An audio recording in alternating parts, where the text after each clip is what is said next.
अपने ज्ञान वैराग्य पुत्र के लिए, तो हमको क्या करना चाहिए उनका दुख मिटाने के लिए। नारद जी ने भक्ति जी को बहुत आश्वासन दिया था कि तुम्हारी महिमा तो बहुत बड़ी है, तुम्हारा आश्रय लेकर के लोग सब दुखों से पार हो जाते हैं, तुम स्वयं दुखी रहो ये तो संभव ही नहीं है। फिर सनत कुमार जी ने उनको भागवत के श्रवण की विधि बताई। नारायण, वैसे तो नारद जी को भागवत पहले से ही प्राप्त है, यद्यपि ब्रह्म संबंधात श्रुतमेतत् सुदर्शिना, ब्रह्मा जी के पुत्र हैं नारद। तो ये जो भागवत की परंपरा है वो एक तो है नारायण से लक्ष्मी को और लक्ष्मी से नारायण को, उसमें किसने किसको भागवत बताया ये बात कहीं नहीं जा सकती, अनिर्वचनीय है। क्योंकि अनुग्रह की मूर्ति श्री लक्ष्मी जी नारायण को भागवत सुनाते हैं 1 महीने में पूरा, और नारायण 15 दिन में पूरा भागवत लक्ष्मी जी को सुनाते हैं। तो ये अनादिकाल से ये बात रोज उनके घर में कथा होती है, लक्ष्मी जी करती हैं महीने भर में और नारायण करते हैं 15 दिन में। ये रोज वैकुंठ में श्रीमद् भागवत की कथा चलती रहती है। नारायण, तो नारायण ने सुनाया ब्रह्मा को और ब्रह्मा ने सुनाया नारद को और नारद ने सुनाया व्यास को और व्यास ने सुनाया शुक को। ये जो सुखदेव हैं ये शब्द रूप ही हैं। ये जो सुख होता है जिसको हम लोग तोता कहते हैं, वो चाहे समझे कि न समझे, जो सुना हुआ रटा हुआ होता है उसको सुनाता है, शब्द मूर्ति है शुक। नारायण हैं और अब बाण मूर्ति है, वाणी की मूर्ति है व्यास जी, और मन की मूर्ति है नारद, और पूरे चित्त की अंतःकरण की बुद्धि की मूर्ति है ब्रह्मा, और नारायण जो है वो साक्षात परमात्मा है। तो परावाणी जो है वो नारायण से प्रकट होकर के ब्रह्मा को प्राप्त होती है, और ब्रह्मा से नारद को, नारद से व्यास को, और व्यास से सुखदेव को। ये जो श्रीमद् भागवत है ये साक्षात भगवान की वाङ्मयी मूर्ति है। जब भगवान श्री कृष्ण अंतर्धान होने लगे थे तो उद्धव जी ने उनके पांव पकड़ लिए और पांव पकड़ के कहा कि प्यारे श्याम सुंदर, तुम ये धरती छोड़ के मत जाओ, क्योंकि तुम्हारे जाने पर लोगों को बहुत दुख होगा, बहुत पीड़ा होगी, लोगों का दुख और दारिद्र्य दूर करने वाला दूसरा कोई रहेगा ही नहीं, तो आप इस धरती को छोड़कर मत जाओ। श्री कृष्ण ने कहा, अच्छा उद्धव, हम तुम्हारी प्रार्थना स्वीकार करते हैं।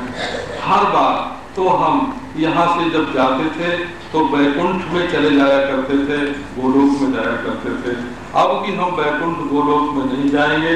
तिरोधाय प्रविष्टोयम श्रीमद् भागवत आर्णवम, अब की क्षीर सागर में नहीं जाएंगे, अब तक भागवत, अब हम भागवत समुद्र में निवास करेंगे धरती पर। जब जो कोई चाहेगा वो श्रीमद् भागवत के द्वारा हमारा दर्शन कर सकेगा, हमको प्राप्त कर सकेगा।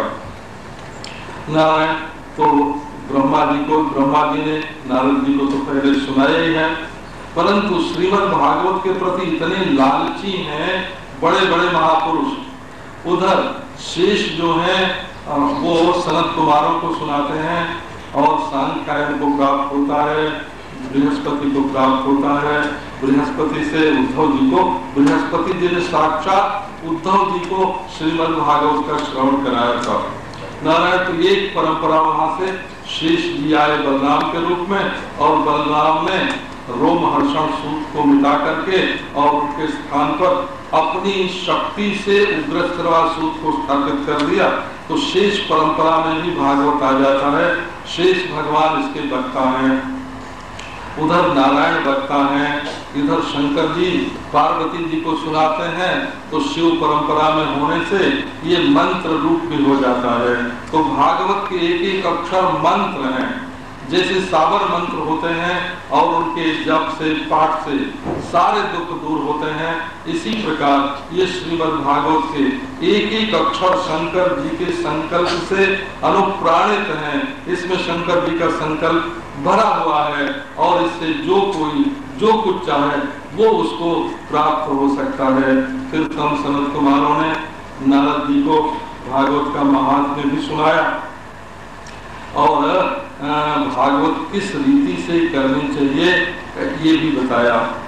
नारायण जब सनत कुमार जी ने नारद जी को बताया, नारद जी लौट करके आए और उन्होंने नारायण श्रीमद् भागवत की कथा करी। उस कथा के श्रवण मात्र से ही ज्ञान और वैराग्य जीवित हो गए और भक्ति सुखी हो गई। और वहां तो भागवत की कथा में जब सब लोग सुनने के लिए आए, बड़े बड़े ऋषि मुनि, बड़े बड़े तीर्थ, वेद शास्त्र पुराण सब के सब मूर्तिमान होकर के श्रीमद् भागवत की कथा सुनने के लिए आए। क्योंकि भागवत की कथा जहाँ होती है वहाँ साक्षात नारायण, ब्रह्मा, शंकर ये सब आते हैं और नारायण वो श्रीमद् भागवत का श्रवण करते हैं गुप्त रूप से। हनुमान जी तो पहले ही आकर के वहाँ बैठ जाते हैं और श्रीमद् भागवत का श्रवण करते हैं। उद्धव जी आते हैं, लेकिन जब मूर्तिमान होकर के ज्ञान वैराग्य और भक्ति भागवत की कथा में आए, इस समय भी आपके हृदय में आ रहे हैं। उन्होंने पूछा कि हम बैठे कहाँ? तो बोले जो भगवान के भक्त यहाँ बैठे हुए हैं उनके हृदय में तुम वैष्णव के मन में जिनकी विष्णु पर आस्था है, नारायण पर आस्था है, उनके हृदय में तुम तीनों आकर के बैठ जाओ। और जब भक्ति देवी ने लोगों के हृदय में प्रवेश किया, ज्ञान और वैराग्य आए, तो सबका मन उल्लसित हो गया और सब भगवान के नाम के प्रेम में मगन हो गए, भगवान के रूप के प्रेम में मगन हो गए। आंखों से आंसू और नारायण शरीर में रोमांच और हृदय कंठ गदगद और हृदय पुलकित और सबको भगवान के दर्शन होने लगे। ये तो साक्षात भगवान का दर्शन कराने वाली ये भागवत की कथा है। थोड़ी देर आप लोग कीर्तन करें। बाबा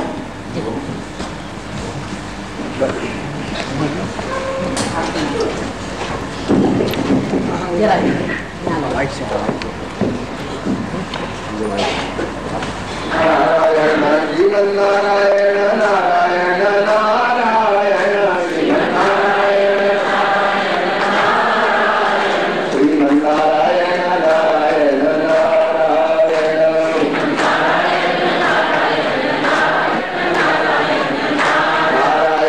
श्रीमन नारायण नारायण नारायण श्रीमन नारायण श्रीमन नारायण नारायण नारायण श्रीमन नारायण नारायण श्रीमन नारायण नारायण नारायण श्रीमन नारायण नारायण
तुषारहारधवला या शुभ्रवस्त्रावृता या वीणावरदण्डमण्डितकरा या श्वेतपद्मासना या ब्रह्माच्युतशङ्करप्रभृतिभिः देवैः सदा वन्दिता सा मां पातु सरस्वती भगवती निःशेषजाड्यापहा।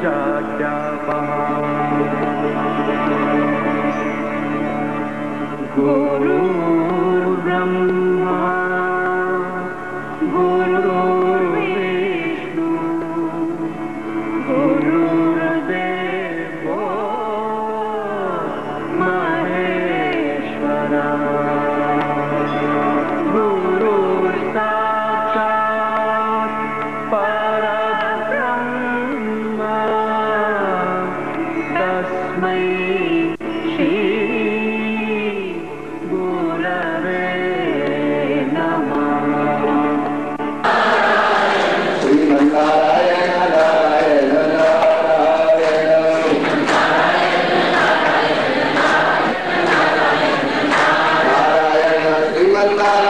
नारायण नारायण श्रीमन्नारायण नारायण नारायण श्रीमन्नारायण श्रीमन्नारायण नारायण नारायण श्रीमन्नारायण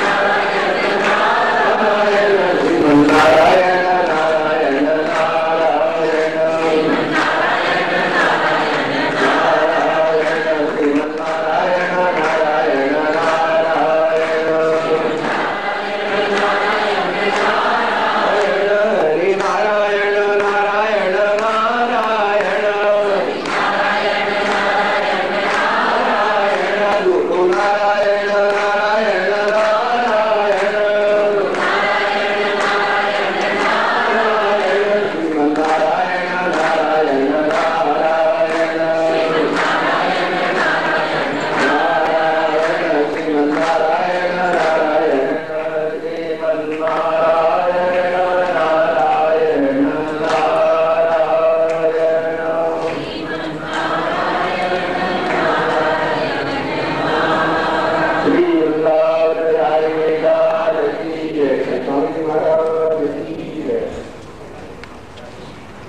नारायण नारायण नारायण नारायण।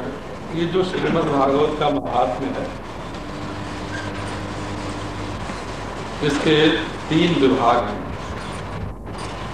तो भक्ति, ज्ञान और वैराग्य की जो कथा है वो तो हमारे हृदय की कथा है, क्योंकि भक्ति, ज्ञान, वैराग्य ये तीनों हमारे हृदय में ही रहते हैं, इसलिए इसको आध्यात्मिक विभाग कहते हैं।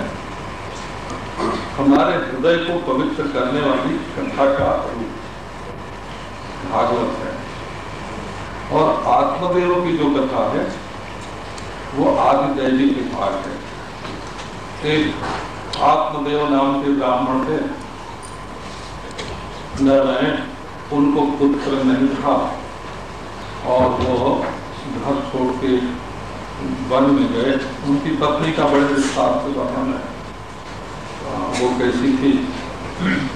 वन में मिले सन्यासी, ब्राह्मण ने आग्रह किया कि हमको पुत्र होना चाहिए।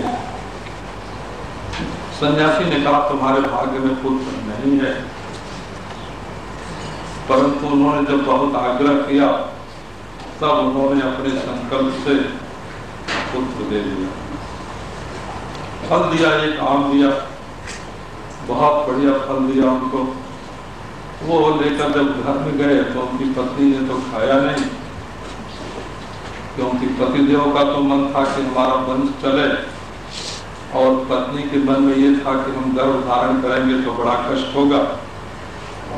आजकल की स्त्रियां जो हैं वो नारायण परिश्रम से बचने के लिए, कष्ट से बचने के लिए, तपस्या से बचने के लिए अनेक उपाय करती रहती हैं।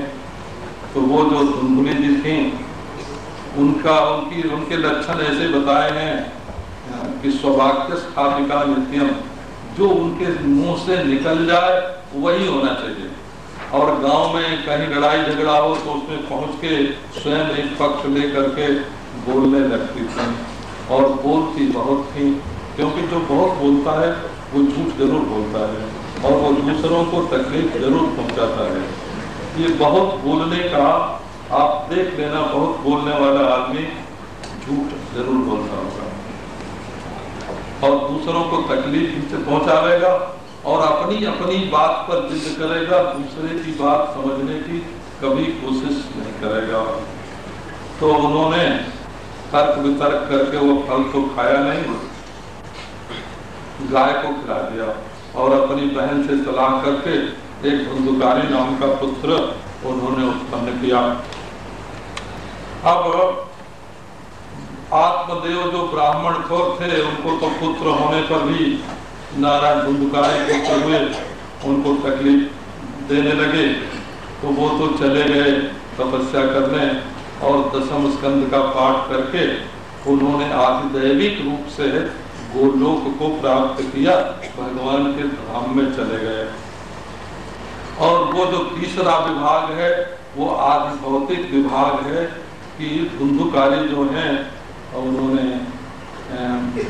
बड़ा उधम मचाया।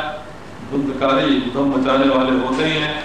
अब उसका हाल ये हुआ कि वो अनाचारी विचारी हो गए और पिता के मरने के बाद तो माँ से भी सब पैसा ले लिया और उसको भी मारा पीटा, मर गई वो। और नारायण इधर उधर से चोरी से बेईमानी से, क्योंकि जब आदमी भोगा सख्त हो जाता है तब दूसरे को तकलीफ पहुंचाता है।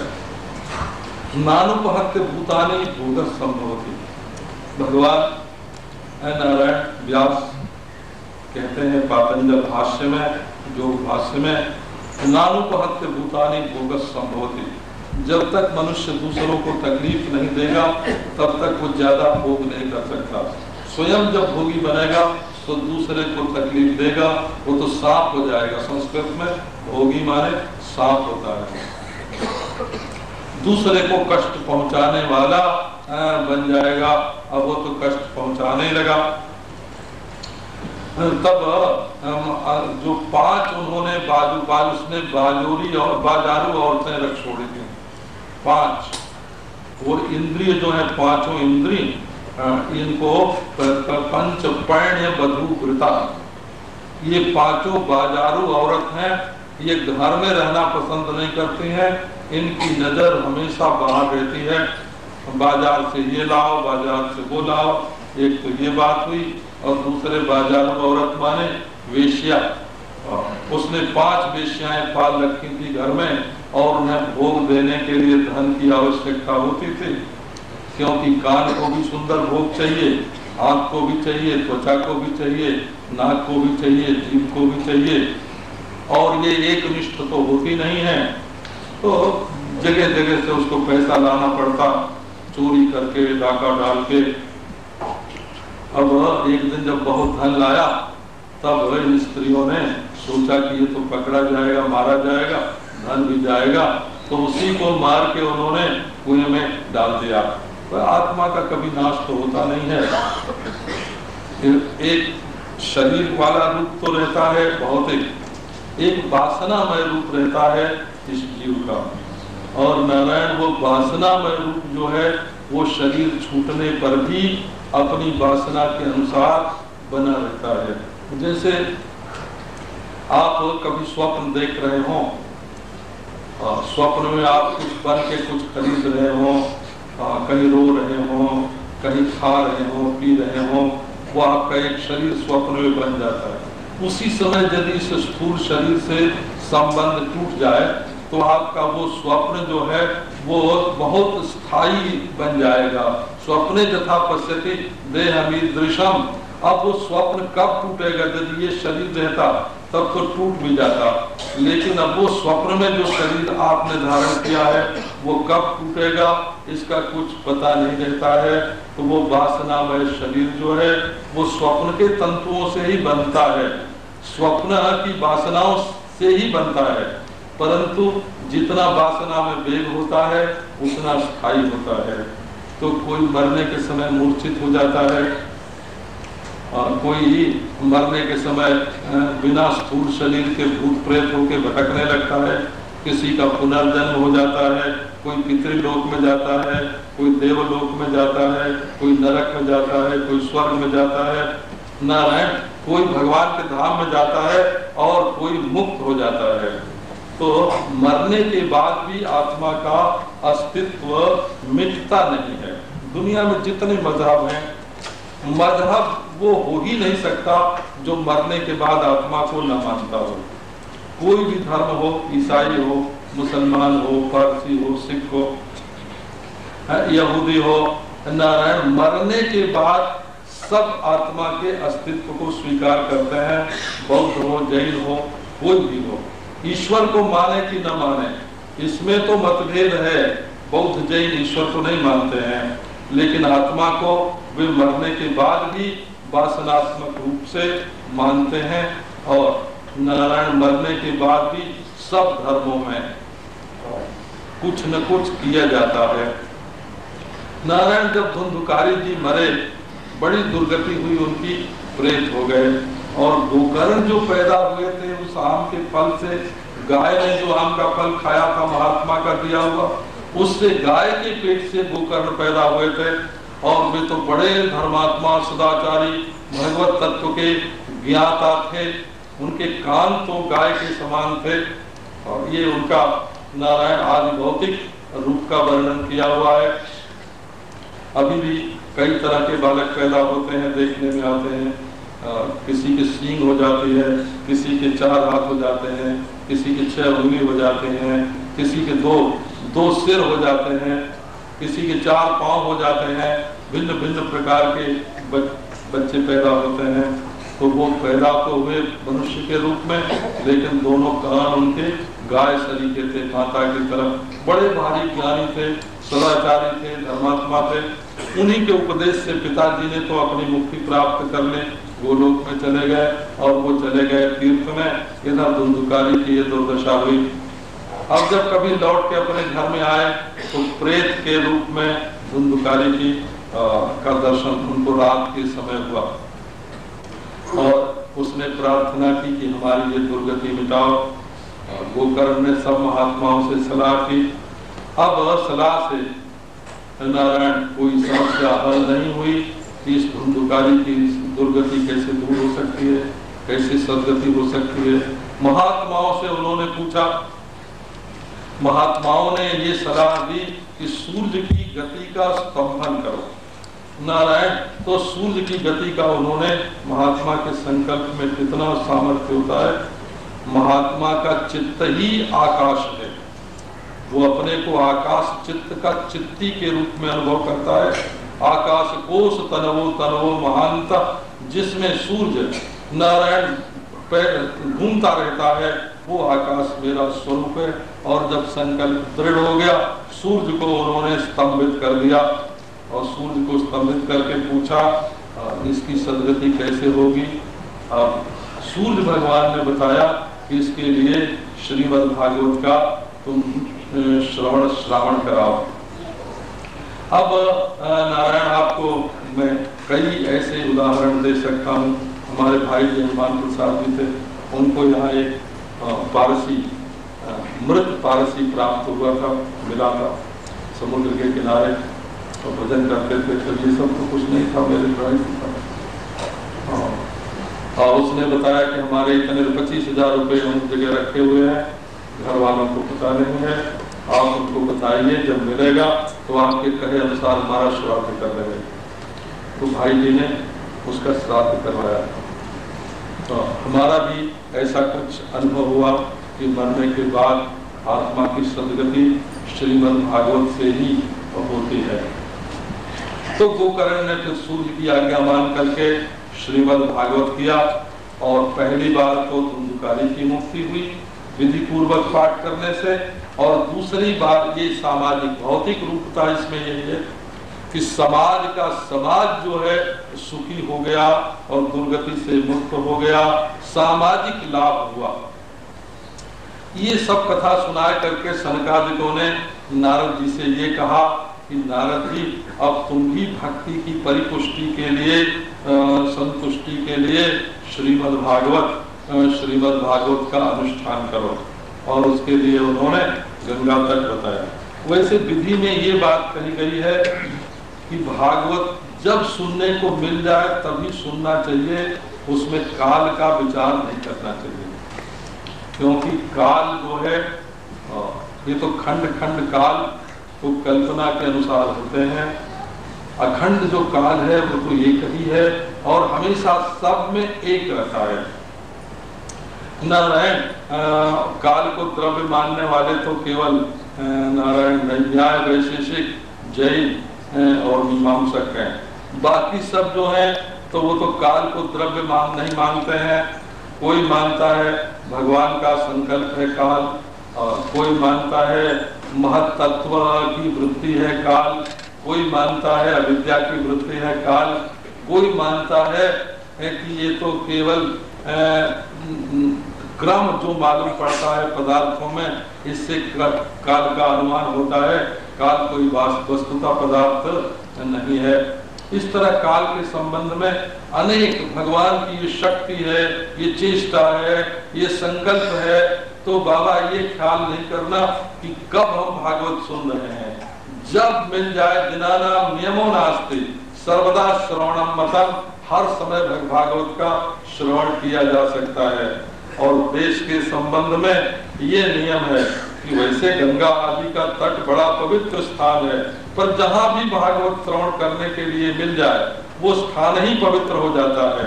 और व्यक्ति का भी विचार मत करो कि सुनाने वाला कौन है, भागवत सुनने को चाहिए, सिर्फ श्रीमद् भागवत की बात आनी चाहिए।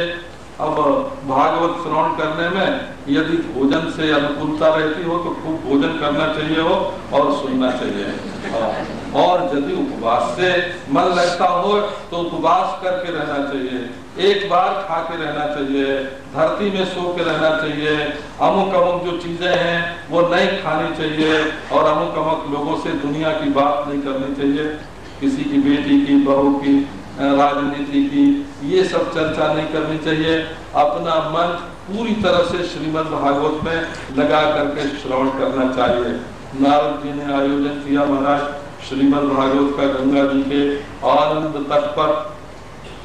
जो लोग अपने को बड़ा समझते थे उनको भृगु जी ने आमंत्रित कर करके बुलाया। वैसे विश्व के तीनों लोक के सब ऋषि महर्षि जो हैं वहां इकट्ठे हो गए और नारायण वहां उन्होंने भक्ति के कल्याण के लिए बड़ा भारी भागवत का अनुष्ठान किया। सब वेद शास्त्र पुराण वहां आए और भक्ति ज्ञान वैराग्य भी आए। और नारायण जब भक्ति का विलास सबके हृदय में जब हुआ तो उस समय साक्षात भगवान नारायण गरुड़ पर चढ़ करके वहां आए, ब्रह्मा आए, नारायण शंकर भी आए, अपनी अपनी पत्नियों के साथ आए। ब्रह्मा जी की पत्नी तो पहले ही आ गई थी, उनका नाम सरस्वती है, वो बाचाल है, वो नाम है, तो भागवत की कथा होवे कैसे, वो तो पहले ही आ गई थी। लेकिन शंकर जी तो भवानी को लेकर आए, विष्णु लक्ष्मी को लेकर के आए और इंद्रादि देवता आए। और महाराज सुखदेव जी धीरे धीरे श्रीमद् भागवत का पाठ करते हुए 16 बरस की उनकी उम्र और श्याम वर्ण और शरीर पर कोई वस्त्र नहीं और मंद मंद मुस्कुराते हुए नारायण और शरीर में रोमांच भगवान के नाम का उच्चारण करते हुए अवधूत के रूप में श्री सुखदेव जी महाराज आए। सब लोगों ने उनका स्वागत सत्कार किया। ब्रह्मा विष्णु महेश बैठ गए, भक्ति ज्ञान वैराग्य प्रकट हो गए और वहां भगवान के नाम का कीर्तन होने लगा। अब उसमें प्रहलाद जी तो महाराज तबला बजावे, प्रहलाद जी तबला बजावे और इस तरह से नारद जी जो हैं वो अपनी वीणा बजावे और कोई बाजा कोई मृदंग बजावे, कोई भाव बतावे और भक्ति ज्ञान वैराग्य वहां सबके बीच में प्रकट होकर के नृत्य करने लगे। और भगवान ने अंत में ये वरदान दिया कि जहां जहां भागवत होगा वहां वहां हम सब लोग आवेंगे, सब देवता आवेंगे, सब ऋषि आवेंगे, नारायण भक्ति ज्ञान वैराग्य आवेंगे, वहां लक्ष्मी आवेंगे। सबको धनाढ्य बनाने के लिए। वहां पार्वती आएंगी, सबकी दुर्गा सबकी रक्षा करने के लिए। वहां सरस्वती आएंगी, सबको ज्ञान देने के लिए। और जहां जहां ये श्रीमद् भागवत होगा वहां परम कल्याण की प्राप्ति होगी। श्रीमद् भागवत में बताया हुआ है कि जब तक मनुष्य श्रीमद् भागवत श्रवण करता रहेगा, भागवत में बैठ करके श्रवण करेगा, तब तक उसकी मृत्यु नहीं होगी। और जो पुत्र चाहेगा उसको पुत्र मिलेगा, जो धन चाहेगा उसको धन मिलेगा, जो अपनी आयु की वृद्धि चाहेगा उसकी आयु की वृद्धि मिलेगी, जो रोग की निवृत्ति चाहेगा उसको रोग की निवृत्ति होगी। और नारायण जो अल्पायु है वो दीर्घायु हो जाएगा। ये श्रीमद् भागवत साक्षात भगवान का रसमय स्वरूप है और इसका मिलना बहुत दुर्लभ है। इसलिए बड़े प्रेम से श्रीमद् भागवत का श्रवण करना चाहिए। कथा चित्ता, अपने मन को कथा में लगा देना चाहिए। आगे अभी कथा आएगी श्रीमद् भागवत की, जब मैं सुनाऊंगा तो जैसी जैसी कथा होती जाए उसमें अपने मन को साथ साथ घुमाते चलना चाहिए। और जितनी देर भागवत की कथा में बैठे कम से कम उतनी देर संसार की चिंता को बाहर फेंक दें और खूब आनंद से बैठ करके सुने। इसका श्रवण ही ये ब्रह्मा जी ने नारद जी को यही उपदेश किया कि नारद जी तुम ये संकल्प करो कि जो जो श्रीमद् भागवत श्रवण करे उसके हृदय में भगवान की भक्ति आवे। यथा हरौ भगवती नृणाम भक्तिर् भविष्यति सर्वात्मन्यधिकार अखिलाधारे इति संकल्प वर्णय। जैसे कर्म के प्रारंभ में संकल्प होता है, पहले ब्राह्मण लोग संकल्प कराते हैं और उसके बाद वो यज्ञ जागादि पूजा पाठ आदि कराते हैं। पहले संकल्प होना चाहिए। तो संकल्प में क्या होता है, पहले भगवान का स्मरण होता है, फिर ये समय अनुकूल है इस बात का चिंतन होता है, उसके बाद ये स्थान अनुकूल है इसका चिंतन होता है, और फिर जजमान कौन है, उसकी परंपरा कैसी है इसका चिंतन होता है, हमारा वंश कैसा है, खानदान कैसा है। आपको कोई भी काम करना हो तो भगवान का स्मरण करके परिस्थिति के अनुसार उचित देश में और जिसके बारे में परंपरागत अपना ज्ञान हो वो कर्म और एक खास लक्ष्य की प्राप्ति के लिए और खास विधि के द्वारा नारायण और खास करने वाले श्रमिकों के द्वारा जैसे करते हैं ऐसे उस कर्म को करें आपको सफलता मिलेगी। वो संकल्प माने योजना हो, जैसे योजना बनाते हैं इस प्रकार योजनाबद्ध कर्म करने की प्रक्रिया। तो आप अपने जीवन के संबंध में एक संकल्प कीजिए और उस संकल्प के अनुसार श्रीमद् भागवत का श्रवण कीजिए। ये आपके संकल्प को ऐसा बना देगा कि वो मूर्तिमान होकर आपके जीवन में प्रकट हो जाए। अब आगे का जो प्रसंग है वो आपको सायंकाल 5:30 बजे से 7 बजे तक सुनाने के। कल सुबह यहाँ 7:30 से कीर्तन भजन होता रहेगा। 7:45 बजे श्री प्रेमपुरी अध्यात्म विद्या भवन से बच्चों भाई सब लोगों को लेकर के यहाँ आ जाएंगे और उसके बाद यहाँ 7:45 से श्रीमद् भागवत की कथा शुरू होगी और 9 बजे के स्थान पर अब 9:15 तक करेंगे। ओम शांति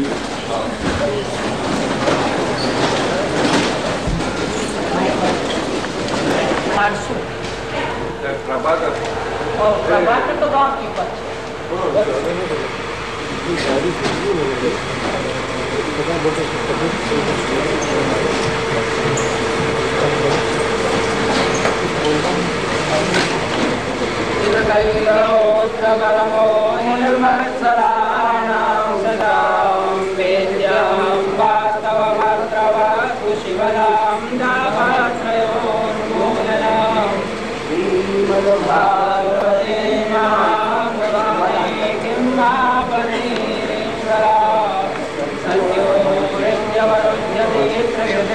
शुश्रूषुवे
जो इसका आश्रय लेता है उसके घर में लक्ष्मी भी आती है और नारायण भी आता है, दोनों एक साथ आते हैं।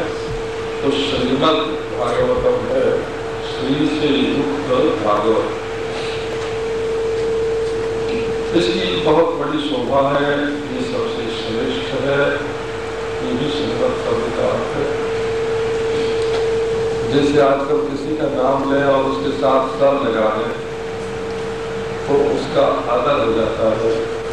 इसी प्रकार पहले आदर से किसी का नाम लेना होता था तो उसके साथ श्रीमान श्री लगाया करते थे।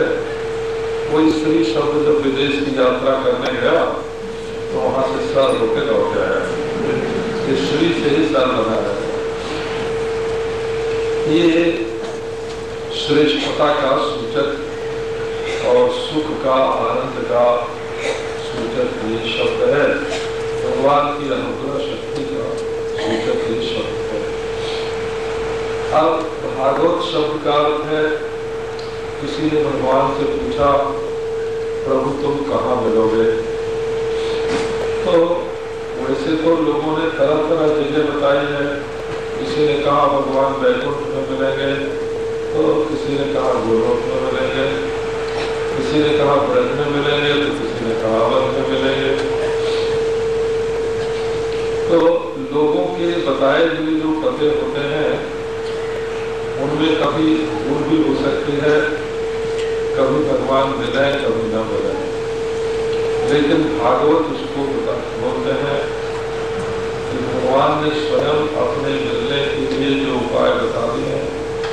भगवता प्रोक्तम भागवतम, भगवान ने अपनी प्राप्ति का जो उपाय ब्रह्मा जी को बताया, ब्रह्मा ने नारद को बड़ी करुणा से वृंदावन में बोलते हैं।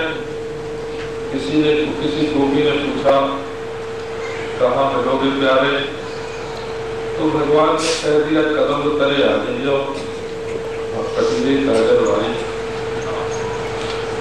कदम के नीचे आ जाना। अब भगवान वहां मिलेंगे इसमें कोई शंका नहीं रही। इसी प्रकार ये भागवत में भगवत प्राप्ति के लिए उपाय बताए हुए हैं। तो भागवत भगवान के द्वारा कहा हुआ ग्रंथ होने से इसका नाम भागवत है। भगवत प्राप्ति का उपाय इसमें है, इसको भागवत कहते हैं। और ये स्वयं भगवान का स्वरूप है, वांग्मय अवतार है, इसलिए भी भागवत कहते हैं। और इसमें भागवत जो बड़े बड़े भक्त हैं भगवान के, उनका चरित्र है, दुख प्रहलाद आदि का, इसलिए भी इसको भागवत कहते हैं। भागवतानाम पुराणम, भागवत पुराणम। इसमें भक्तों का चरित्र भरपूर है, क्योंकि ये भगवान के द्वारा कहा हुआ है। भक्त लोग भगवान के चरित्र का वर्णन करते हैं और भगवान अपने भक्तों के चरित्र का वर्णन करते हैं। तो भगवान ने अपने भक्तों की महिमा इस ग्रंथ में बताई है। 18,000 इसमें श्लोक हैं और 335 अध्याय हैं और 12 स्कंध हैं। ये साक्षात भगवान का स्वरूप है। सिर से लेकर के पांव तक, पांव से लेकर के सिर तक, ये साक्षात भगवान का स्वरूप है। दसम स्कंध इसका हृदय है। ये जो आप श्रीमद् भागवत के संबंध में सुनते हैं, एक एक शब्द इसका भगवान का रूप है और आपके कान में भगवान इसके द्वारा प्रवेश करते हैं। श्रीमद् भागवत के प्रथम अध्याय में जो मंगलाचरण है वो सारे श्रीमद् भागवत के सार का अभिप्राय का वर्णन कर देता है।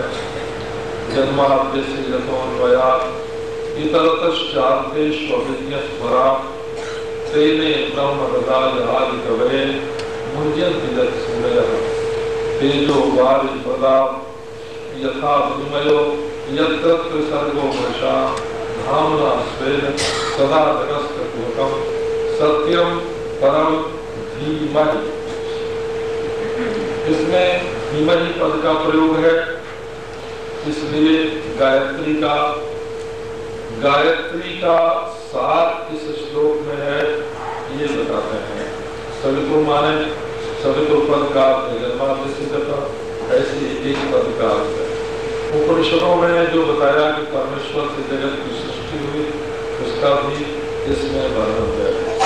ये जो संसार, विचित्र संसार दिखाई पड़ता है, जिसमें तरह तरह के मनुष्य हैं, पशु हैं, पक्षी हैं, ये पर्वत हैं, जंगल हैं, तरह तरह के वृक्ष हैं, ये कोई अज्ञात शक्ति से उत्पन्न नहीं हो सकते। इसके निर्माता तो सर्वज्ञ सर्वशक्तिमान साक्षात भगवान ही है, जड़ से इसकी उत्पत्ति नहीं हो सकती। इतनी सुंदर रचना, इतनी अचिंत्य रचना सिवाय भगवान के और किसी के द्वारा संपन्न नहीं हो सकती। यदि समुद्र जिस स्तर पर रहता है, यदि इससे ये 2 फुट ऊपर होता तो चंद्रमा के आकर्षण से इतना उछलता कि इसके किनारे पर कोई बस्ती नहीं बच सकती थी। यदि सूर्य जितनी दूरी पर धरती से रहता है, यदि उससे 2 फुट भी पास होता तो इतनी गर्मी पड़ती धरती पर कि लोग जल जाते। इतनी व्यवस्था के साथ ये जो सृष्टि बनाई गई है, ये साक्षात भगवान के द्वारा ही बनाई गई है। और भगवान ने ये सृष्टि किसी दूसरी चीज से नहीं बनाई है। जैसे कुम्हार बनाता है घड़ा, तो मिट्टी से घड़ा बनाता है और कुम्हार खुद अलग रहता है। लेकिन सृष्टि के प्रारंभ में सदैव सौम्य इदमग्रे आसीत्, एकमात्र परमात्मा ही था। उसने किसी दूसरी चीज से दुनिया नहीं बनाई, अपने आप से ही स्वयं कुम्हार है और स्वयं माटी है, और उसी से ये ब्रह्मांड विघाट बना हुआ है। इसलिए परमात्मा के बिना ये दुनिया हो नहीं सकती। और परमात्मा इस दुनिया के बिगड़ जाने पर भी, जैसे घड़ा के टूट जाने पर भी मिट्टी रहती है, इस प्रकार परमात्मा रहता है। तो नारायण वो सर्वज्ञ है, सर्वशक्तिमान है, और उसने जानबूझ करके ये रचना की है। और न केवल आकारों की सकल सूरत ही उसने नहीं बनाई है, बल्कि जो लोगों के हृदय में ज्ञान है वो भी उसने दिया है। क्योंकि परमात्मा के सिवाय इतना श्रेष्ठ ज्ञान और दूसरा कोई दे नहीं सकता है। तो ये जो हम लोगों को मालूम पड़ता है कि ईश्वर के सिवाय ये कोई दूसरी चीज है, या ईश्वर कहीं हमसे बहुत दूर रहता है, हमारे मन में आता है ईश्वर कहीं दूर होगा। नहीं, ईश्वर में दूरी नहीं है। अच्छा, ईश्वर के मिलने में देर होगी तो देरी भी नहीं है, और ईश्वर कोई दूसरा भी नहीं है। केवल हम उसको पहचानते नहीं है, न पहचानने के कारण सामने रहता हुआ भी ईश्वर हमारी पहचान हमको मिलता नहीं। ईश्वर कहीं गया नहीं है, कहीं पीछे नहीं छूट गया है, कहीं आगे नहीं चला गया है, कहीं दूर नहीं है, कोई दूसरा नहीं है। ईश्वर तो यही है, अभी है, यही है, अपना स्वरूप ही है। परंतु अज्ञान के कारण उसका बोध नहीं होता। उसी अज्ञान को दूर करने के लिए ये परमात्मा का प्रकाश, ये श्रीमद् भागवत प्रकट हुआ है, जिससे हम अपनी पूर्णता को समझ जाए। हम अपने को इतना दरिद्र समझते हैं, पैसा ना हो तो दरिद्र, मकान न हो तो दरिद्र, परिवार न हो तो दरिद्र, शरीर में पूर्णता न हो तो दरिद्र। नहीं, हम अपनी ईश्वरता को, जो हमारे आत्मा में ही, हमारे हृदय में ही भरपूर है,